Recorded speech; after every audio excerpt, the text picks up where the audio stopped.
মধ্যে হয় ৬-৭ ঘন্টা আমরা ঘুমের মাধ্যমে কাটিয়ে দিই। এর মধ্যে খাওয়া দাওয়াতে হয়তো আমরা 30 মিনিট কাটিয়ে দিই। এরপরে হয়তো আমরা দোকান পাট করতে গিয়ে 30 মিনিট কাটিয়ে দিই। প্রায় 7-8 ঘন্টা আমরা অতিবাহিত করে দিই। এরপরে আমাদের কাজ কর্ম রয়েছে, এই কাজ কর্মের পিছনে আমরা দৌড় দিতে থাকি। কারণ মানুষ এমন একটা লোভনীয় ব্যক্তি যার লোভের শেষ নাই। এর লোভ তখনই বন্ধ হবে যখন সে 3.5 হাত মাটির তলে যাবে। ততদিন পর্যন্ত তার লোভ লালসা দিকে সে দৌড় দিতে থাকে। আমরা দেখি বা পড়েও পড়েছিও, আপনারাও অনেক পড়েন গল্পের মাধ্যমে। একজন রাজা একজন কৃষক ব্যক্তিকে বলল, হে ভাই কৃষক ব্যক্তি, হে ভাই গ্রাম্য ব্যক্তি, আমার রাজ্যে আজ সকাল থেকে নিয়ে সন্ধ্যা অর্থাৎ সূর্য ডুবা মুহূর্তে, অর্থাৎ সূর্য যখন ডুববে এই মুহূর্তে তুমি আমার রাজ্যে এই সকাল থেকে নিয়ে অর্থাৎ সূর্য উঠা থেকে নিয়ে সূর্য ডোবা পর্যন্ত যত দূর তুমি দৌড় দিয়ে নিতে পারে তোমার হয়ে যাবে। কিন্তু সূর্য ডুবে যদি যায় তাহলে যতটুকু দৌড় দেখেছো তুমি এর মধ্যে কিঞ্চিত পরিমাণও পাবে না, কিঞ্চিত পরিমাণও তুমি পাবে না। সেই গ্রাম্য ব্যক্তি, সেই গরিব ব্যক্তি, সেই অসহায় ব্যক্তি, সেই কৃষক ব্যক্তি, সেই চাষি ব্যক্তি রাজার কথা শুনে বলল, ঠিক আছে রাজা মহাশয়, আপনার কথাই রইল। সূর্য ডুবার আগে মুহূর্তে যতক্ষণ আমি দৌড় দেব সূর্য উঠা থেকে নিয়ে যখনই সূর্য ডুবে যাবে, এই ডুবে যাওয়ার মুহূর্তে আমি যদি এগিয়ে যাই তাহলে আর আমি যাবেন না, আমি এটাই রাজি।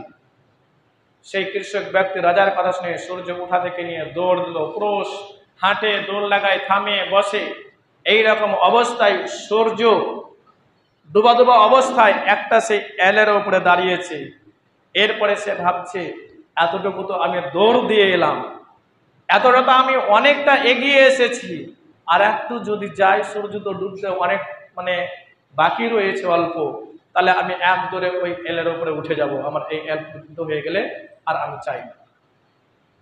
সে কৃষক, সেই অভাবী ব্যক্তি, সেই গরিব ব্যক্তি, সে অসহায় ব্যক্তি মনে মনে ভাবলো যে সূর্য ডুবে যাবে, আমার পেছনে তো কেউ নেই, দেখবে না কেউ।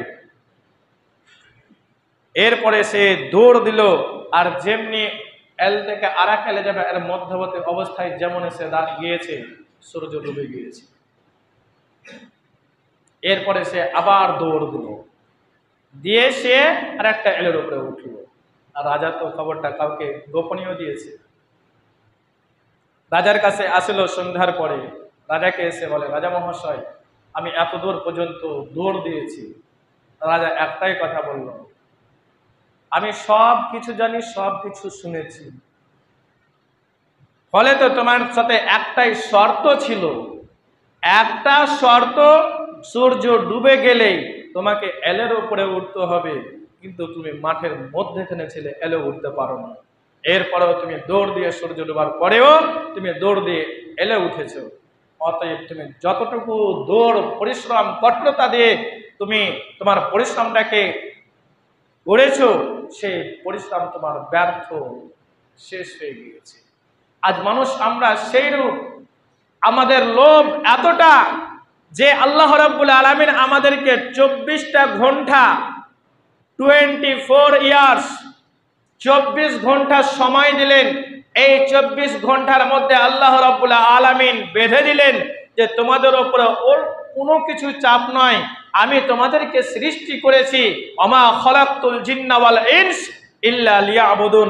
বান্দা, জিন এবং মানুষ এই সম্প্রদায় দুইটাকে আমি সৃষ্টি করেছি কেবলমাত্র আমার একটাই লক্ষ্য, একটাই উদ্দেশ্য, তারা যেন আমার ইবাদত করে।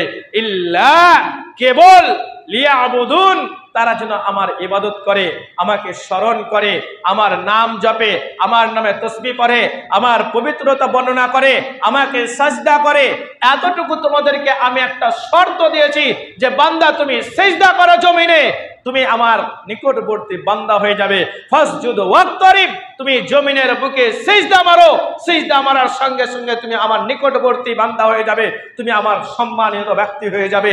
অতএব তুমি যদি সিজদা থেকে দূরে থাকো তাহলে শুনে নাও, তুমি আমার রহমত থেকে, আমার যতগুলো নিয়ামত রয়েছে তোমার জন্য, মৃত্যুর পরে যে আমি একটা সুখময় জান্নাত রেখেছি, সেই সুখ থেকে তোমাকে আমি বঞ্চিত করে দেব।